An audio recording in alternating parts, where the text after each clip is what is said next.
അയ്യോ പാമ്പ് പാമ്പ്. ചെടികൾക്കിടയിൽ നിന്ന് പുല്ലും കളകളും മാറ്റും പൊഴുതുകൊണ്ട് ഒരു പാമ്പ് പോകുന്നു. കാത്തൂസിൻ്റെ ചാനലിലേക്ക് എല്ലാവർക്കും സ്വാഗതം. ഇത് ഞാൻ ഫുഡിൻ്റെ വീഡിയോസുമായിട്ടല്ല ഇന്ന് വന്നിരിക്കുന്നത്. ഇന്ന് അല്പം ചെടികളൊക്കെ വൃത്തിയാക്കാമെന്ന് വിചാരിക്കുന്നു. നിറയെ പുല്ലൊക്കെ നിറഞ്ഞ് വൃത്തികേടായി നിൽക്കുകയാണ്.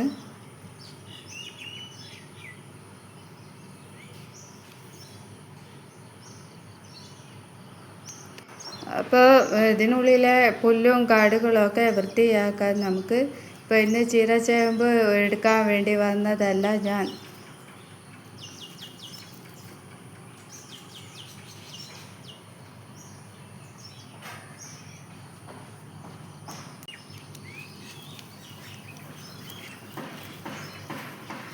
പുതിയ ചെടി കുഴിച്ചിട്ടതാണ്. അപ്പോൾ അതിലേക്ക് ചകിരി വെച്ച് കൊടുക്കുന്നു. ചകിരി വെച്ച് കൊടുക്കുന്നത് ഇനിയിപ്പോൾ മഴയൊക്കെ പോയി വെയിലായിരിക്കുമല്ലോ. അപ്പോൾ വെയിലത്ത് മണ്ണൊക്കെ ഉണങ്ങി പോകാതിരിക്കാൻ വേണ്ടിയാണ് ഇങ്ങനെ ചകിരി വെച്ച് കൊടുക്കുന്നത്. ഈർപ്പം എപ്പോഴും നിലനിൽക്കുന്നതാണ് ഇങ്ങനെ വെച്ച് കൊടുത്താൽ. ഇപ്പോൾ നമ്മൾ നനയ്ക്കാൻ വൈകിയാലും കുഴപ്പമൊന്നും വരില്ല. അങ്ങനെയാണ് ഞാൻ എല്ലാ ചട്ടിയിലും ഇതുപോലെ വെച്ച് കൊടുക്കുന്നത്. ഇത് മുറ്റത്ത് പടർത്തുന്നതാണ്. അപ്പോൾ ഈ മഞ്ഞപ്പൂവൊക്കെ വന്ന് നല്ല ഭംഗിയായി വരും. ഈ പൂക്കളൊക്കെ കണ്ടില്ലേ, നിറയെ കളകളൊക്കെ നിറഞ്ഞു കിടക്കുന്നു. വെറും മഴയായതുകൊണ്ടാണ് ഇങ്ങനെ കളകൾ നിറഞ്ഞു കിടക്കുന്നത്. അപ്പോൾ അതൊക്കെ ഒന്ന് വൃത്തിയാക്കാൻ വേണ്ടി ഇറങ്ങിയതാണ്. അപ്പോഴാണ് പാമ്പിനെ കാണുന്നത്.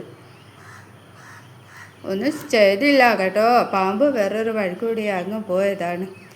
ഈ പൂവ് നല്ലൊരു പൂവല്ലേ, കാണാൻ നല്ലൊരു കോമ്പിനേഷൻ, മഞ്ഞയും ചുവപ്പും കലർന്നത്. ആദ്യമായിട്ട് വരുന്നതാണ് ഈ പൂക്കൾ. ഇപ്പോൾ കണ്ടപ്പോൾ നല്ല ഇഷ്ടം തോന്നി. എങ്ങനെയുണ്ട്, നിങ്ങൾക്ക് ഇഷ്ടപ്പെട്ടോ?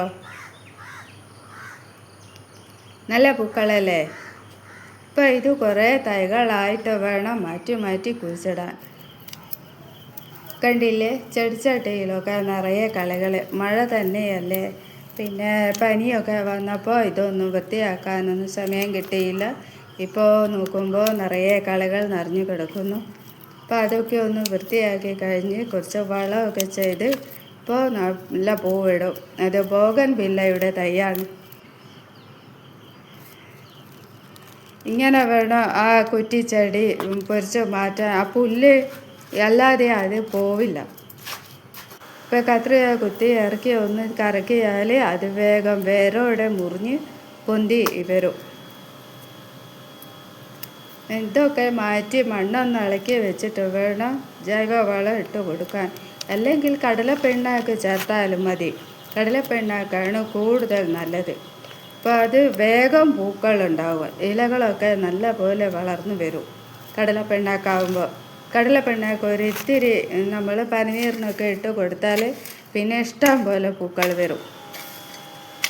ഇതിനുള്ളിലാണ് പാമ്പ് ഉണ്ടായിരുന്നത്. ഇവിടെ നിന്നാണ് പാമ്പ് ഓടി പോകുന്നത് കാണുന്നത്.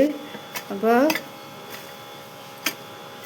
ഇവിടെ ഈ തറക്കരികിൽ അവിടെ ഒരു വലിയ മതിലുണ്ട്. അപ്പോൾ മതിലിനടുത്തായിട്ട് പോക്കിക്കൊണ്ടിരിക്കുമ്പോഴാണ് പാമ്പ് വരുന്നത്. അതാ വേണ്ടിയില്ലേ പാമ്പ്. ഏത് പാമ്പാണെന്ന് മനസ്സിലായില്ല. ചേരയാണെന്ന് തോന്നുന്നു. എന്തായാലും ഒന്നും സംഭവിച്ചില്ല, ഒന്നും പറ്റിയില്ല. അപ്പോൾ അത് അങ്ങ് പോയി. ഞങ്ങൾ അതിനെ ഉപദ്രവിക്കാനൊന്നും നിന്നില്ല. അവൻ പോയിക്കോട്ടെ, രക്ഷപ്പെട്ടു. അവൻ രക്ഷപ്പെട്ടു, ഞങ്ങളും രക്ഷപ്പെട്ടു. ദൈവത്തിന്